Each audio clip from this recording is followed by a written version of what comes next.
पीछे पीछे अपने सवारी पर चढ़ के आए थे बहन। हे बहन, आज मैं विपद की कारण आपके दरवाजे पर आए हुए हैं।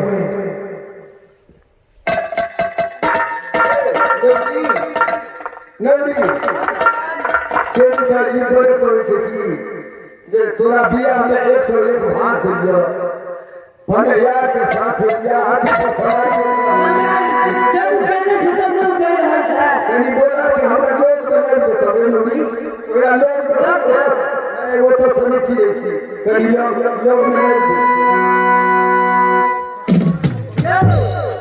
हम बाहर कहने से ना बचिया पकड़ से दूर से पकड़ के जगह ला हे नारी, तब तक मैं इनकी दरवाजे पे जा रहा हूँ, तू यही बैठो, हम फौरन वापस आ जाएंगे नारी। अपने जल्दी चले आओ। ठीक है नारी, चलो हे दासी, चलो। अगर तुम्हारी महारानी की यही इच्छा है, अगर नजदीक से देखेगा, चलो नजदीक से दिखाती हूँ।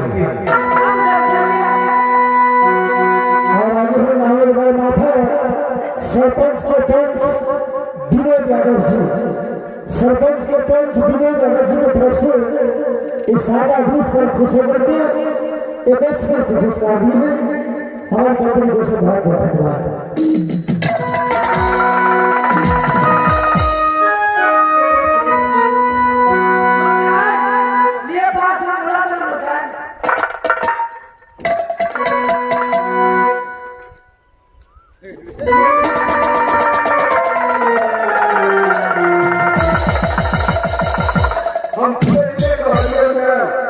हमारे भाई देखिए, अगर हमारे भाई रहते तो हमारे क्यों है? हम तो बच्ची वो तो देख ले तीन जगह। अते लोग मैं फिर भी आने वाला नहीं। नहीं मेरे भाई छोड़ नहीं है कि मैं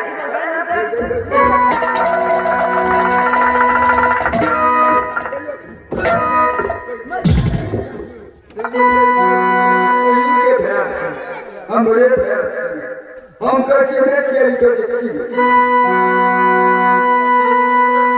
आला जो नहीं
को नहीं पहचान पाए, जब तक कुछ लेके नहीं जाएगा तब तक बाद न भाई को पहचानेगा न अपने भाभी को।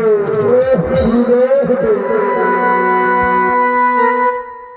पहले हटलिए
जल्दी हमरा दरबार से भागा, नहीं तो हमारे पास मकान आते मार के घर के चल लेता है।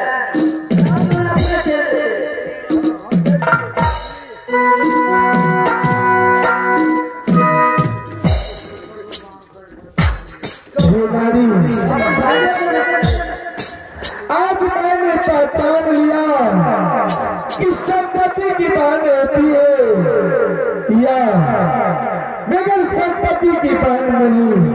किसी भाई को आज तक नहीं हुआ तो मेरे कहाँ होगा। भाई छोड़ो, अपना अपना धर्म जो करना है वह ईश्वर देख रहा है। नारी खैर रात काफी हो चुका है, कुछ देर इनके दरबार में आराम कर लो। सवेरा होने पर इनके दरबार से चले जाएंगे। नारी अब इतना रात को कहाँ जाएगी। नारी बहुत जोर से बदन दर्द कर रहा है। नारी आप ये मारा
है, कुछ देर इनके दरबार में आराम कर लेते हैं, इनके बाद सवेरा होने पर चले जाएंगे नारी। मुझे बहुत जोर से नींद आ रहा है नारी। ठीक है स्वामीनाथ, अपने आराम करो, मुझे हम सेवा कर दीजिए।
अपना